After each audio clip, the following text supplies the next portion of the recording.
다음 중 컴퓨터 기억 장치와 관련하여 캐시 메모리에 대한 설명으로 옳지 않은 것은. 자, 캐시 메모리 설명드릴게요. 자, 전체적인 기억 장치의 어떤 그 구조를 분류를 제가 말씀을 좀 드려볼게요. 크게 주기억 장치가 있고요. 그다음 보조 기억 장치가 있고 특수 용도의 기억 장치가 있습니다. 주기억 장치는 CPU가 어떤 처리를 하기 위해서는 그런 정보들, 데이터들, 자료들이 주기억 장치에 있어야 돼요. 그래서 주기억 장치는 빠른 CPU하고 어떤 처리를 하기 때문에 처리용으로 사용이 되고 속도가 굉장히 빠릅니다. 근데 보조 기억 장치는요, 속도가 그렇게 많이 빠를 필요는 없죠. 왜냐하면 저장용으로 이용이 되기 때문에 그래요. 그래서 용량이 큰 그런 특징을 가지고 있습니다. 자, 그리고 특수 용도는 각각의 이제 메모리에 따라서, 기억 장치에 따라서 용도가 조금 다른데요. 다시 말씀을 드리고요. 먼저 램하고 롬에 대해서 먼저 말씀을 드리겠습니다.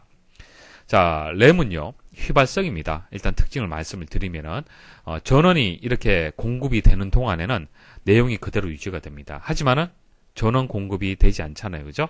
그럼 그 내용들이, 이제 지워진다는 얘기입니다. 그것을 우리는 휘발성이다. 그렇게 얘기를 합니다.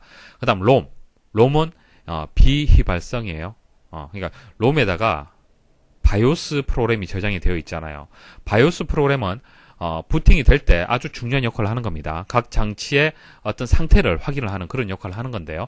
자, 이렇게 중요한 프로그램을 램에다가 저장을 해버리면은 전원이 꺼져버리면 휘발성이 되기 때문에 내용이 지워지잖아요. 그죠? 그래서는 안 되지 않습니까? 그래서 바이오스와 같이 이렇게 중요한 프로그램들, 부팅이 될 때 반드시 이제 작동이 돼야 되는 이런 프로그램들은 롬에 저장이 됩니다. 이것은 전원이 공급되지 않는다 하더라도 그대로 내용을 유지를 하고 있습니다. 그래서 비휘발성이다. 그렇게 얘기를 하는 겁니다. 그래서 램에는 현재 수행되는 프로그램과 파일들이 이렇게 적재가 돼요. 그러니까 아래 한글, 그러니까 하드디스크에 있는 아래 한글을 더블 클릭을 하잖아요. 그죠? 따닥 더블 클릭을 하면은 그 내용이 램에 이렇게 이제 옮겨지게 되는 겁니다. 자, 그다음 보조 기억 장치의 가장 대표적인 것이 하드디스크가 있죠. EID 방식이 있고, 사타 방식, 스카시 방식, 레이드 방식 이런 것들이 있는데, 간단한 특징만 알고 계시면 됩니다. EID 이것은 얼마 전까지만 해도 이용을 했는데요. 하드디스크를 이제 2개 장치로 연결을 할 수 있었습니다. 사타 방식은 이제 속도가 빨라졌어요. 그 다음 스카시 방식은 7개 이상을 연결할 수 있습니다.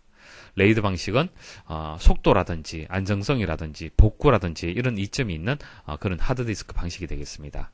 특징 정도 정리하시면 되고, 자, 그럼 특수용도 기억장치 레지스터. 자, 레지스터는 가장 빠른 이제 메모리가 되겠습니다. CPU 내에 있어요. CPU 내에 컴퓨터 내부에 있는 하드디스크 중에서 가장 빠른 장치 그리고 가장 비싼 장치가 CPU죠.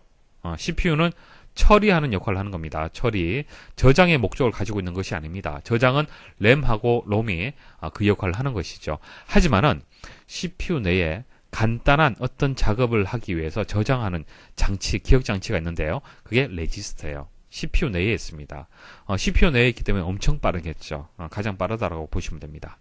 자, 가상 메모리라는 게 있습니다. 말 그대로 가상, 실제적으로는 없습니다. 물리적으로는 존재하지 않는데 마치 있는 것처럼 꾸며주는 방식이 되는 겁니다. 그래서 보조 기억 장치의 일부를 주기억 장치인 것처럼 처리하는 방식이 되는 겁니다.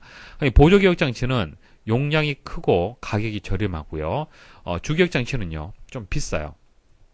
자, 그런데 우리가 처리를 하기 위해서 어떤 프로그램을 처리하기 위해서는 주기억 장치에 있어야만 처리를 할 수가 있습니다. CPU가. 자, 근데 만약 게임을 한다. 자, 게임을 하는데 이 게임의 용량이 4기가예요.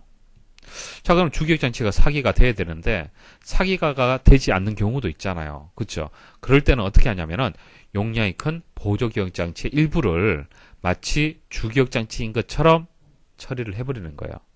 CPU를 속이는 겁니다. 그 방식이 가상 메모리 방식이 되는 겁니다. 이와 같이 하는 이유가 용량 문제 때문에 그런 것이죠. 주기억 장치는 비싸기 때문에 무한정 용량을 늘릴 수는 없습니다. 자, 응용 프로그램, 각종 프로그램들의 용량은 계속 커지고 있잖아요. 그죠? 거기에 맞춰서 주기억 장치를 무한대로 늘릴 수가 없어요. 비용 문제 때문에. 자, 그럼 캐시 메모리. 캐시 메모리는 주기억 장치하고, 중앙 처리 장치의 CPU죠. CPU하고 주기억 장치 사이에서 속도의 문제를 해결해주는 그런 메모리가 되는 겁니다. 그러니까 CPU가 있고요. 자, 메인 메모리, 자, 주기억 장치가 되겠습니다. 자, 사이에, CPU가 메인 메모리하고 비교하면 속도 굉장히 빨라요. 속도가 느립니다. 비교를 했을 때.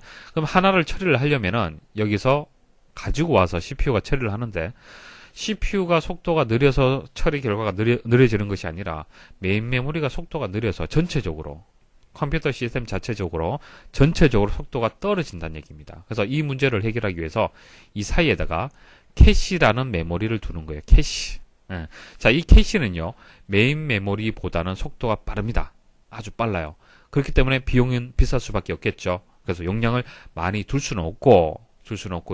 조금 용량은 적지만은 이 사이에다가 두는 겁니다. 사이에 둬서 이 처리가 좀 더 빨리 될 수 있도록 속도 차이를 해결하는 그런 이제 메모리가 되겠습니다. 자, 그다음 버퍼 메모리는 두 개의 장치가 데이터를 주고받을 때 생기는 속도 차를 해결해주는 이제 메모리를 전체적으로 버퍼 메모리라고 얘기를 하는 거예요. 그러니까 여기 캐시 메모리 있죠. 이것도 버퍼 메모리가 되는 겁니다. 근데 캐시는 주황 처리 장치하고 주기억 장치 사이에 어떤 속도 차이를 해결하는 거잖아요. 자, 이거 외에도 뭐 다른 장치들, 그러니까 뭐 보조 기억 장치하고 뭐 이렇게 연결할 수도 있고 뭐 이렇게 속도 차이를 해결할 수도 있을 겁니다.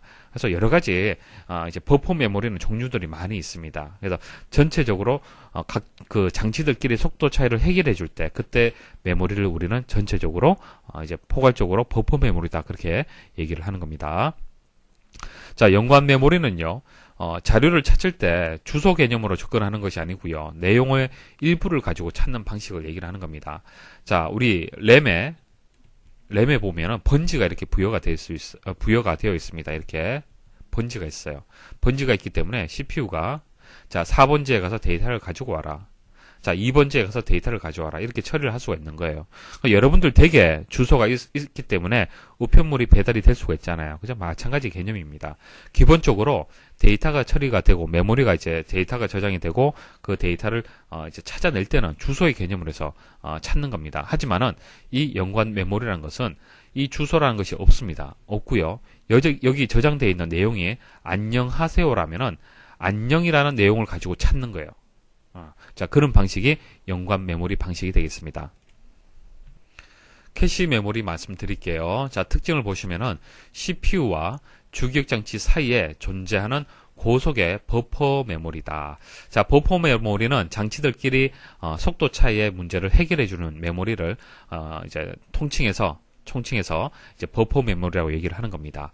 그래서 캐시 메모리는 CPU하고 자, 메인 메모리가 있으면은 속도 차이가 있잖아요. 그죠? 자, 그 사이에 존재하면서 속도 차이를 해결해주는 그런 역할을 하는 겁니다. 그러니까 캐시 메모리는 메인 메모리보다 속도가 빠르다는 얘기예요. 자, 빠른 처리 속도를 갖는 CPU와 상대적으로 느린 주기억 장치 사이의 병목 현상. 자, 이것은 서로 속도가 차이가 있기 때문에 생기는 그런 현상이다라고 보시면 됩니다. 자, 해결하기 위해서 사용을 하고요. 자, D램보다 접근 속도가 빠른 SRAM 등이 사용되며 주기억 장치보다 소량으로 구성된다. 자, 램이 두 가지가 있는데요. D램이 있고 SRAM이 있습니다. 자, SRAM은 고가이면서 속도가 빨라요. D램은요, 속도가 느리면서 저가입니다. 차이점만 일단 알고 계시면 됩니다. 그래서 캐시 메모리는 D램이 아니고 주로 SRAM을 이용을 한다. 그렇게 기억을 하시면 돼요. 됐죠? 그리고 D램은요, 주로 메인 메모리, 자, 램, 보통 램이라고 얘기를 했을 때 D램 생각하시면 됩니다. 그래서 캐시 메모리가 SRAM으로 되어 있기 때문에 속도가 빠르다는 얘기예요. 램보다도. 그래서 비용은 비싸기 때문에 소량으로 구성될 수밖에 없겠죠. 그리고 휘발성의 특징을 가지고 있습니다. 램이기 때문에 그래요. 자, 적중률이라는 것이 있습니다. 적중률. 자, 적중률이 있을 수밖에 없는 게 보세요. CPU가 주기억 장치까지 가서 이렇게 데이터를 가져오는 방식이 아니죠. 캐시 메모리에 가서 가지고 옵니다. 자, 그런데 캐시 메모리의 용량이 주기억 장치 용량보다 적습니다. 그래서 만일 데이터가 10개가 있다 그러면은 10개의 데이터 중에서 여기는 10개를 다 저장을 못해요. 그래서 1개, 2개, 3개, 그냥 3개의 데이터만 가지고 있을 수가 있습니다. 그럼 주기억 장치에는 전체 데이터가 있겠죠. 자, 그럼 CPU 입장에서 내가 찾고자 하는 데이터가 1번이다 라고 했을 때는 캐시 메모리에 있기 때문에 바로 가져올 수가 있겠죠. 이때를 우리는 적중했다라고 보는 겁니다. 적중했다. 이해하시겠습니까? 자, 그럼 4번을 찾게 되면 4번은 없잖아요. 여기까지 가야 되잖아요. 그죠? 자, 이것은 적중이 실패했다라고 보는 겁니다. 자, 그러면 적중률이라는 것이 계산이 되겠죠. 그리고 적중률이 높을수록 시스템의 전체적인 속도가 향상이 된다는 것이 맞겠죠. 그래서 캐시 메모리라고 얘기를 했을 때는 적중률이라는 개념이 또 나옵니다. 자, 기억을 하시고요. 자, 그다음 캐시가 L1 캐시가 있고 L2 캐시가 있습니다. 자, CPU가 찾고자 하는 데이터가 L1 캐시에 없을 때 다음에 L2 캐시를 찾는 방식이 되겠습니다. 캐시가 두 가지 종류가 있다고 보시면 돼요. 자, L1 캐시는 자주 반복되는 연산을 처리하기 위해 필요한 기억 장치가 되겠습니다. 그래서 CPU 내부, 주로 CPU 내부에 있다고 보시면 되고, 그 다음 L2 캐시는 CPU가 데이터를 처리하는 동안 미리 CPU가 필요로 하는 데이터를 저장해두는 기억 장치가 되겠습니다. 그래서 CPU 내부에 있거나 혹은 메인보드에 있어요. 그러니까 이 캐시 메모리가 그림상으로는 제가 CPU 바깥에 있는 것처럼 그렸지만 사실은 CPU 내부에 캐시 메모리가 같이 포함이 되어 있습니다. 포함이 되어 있고요.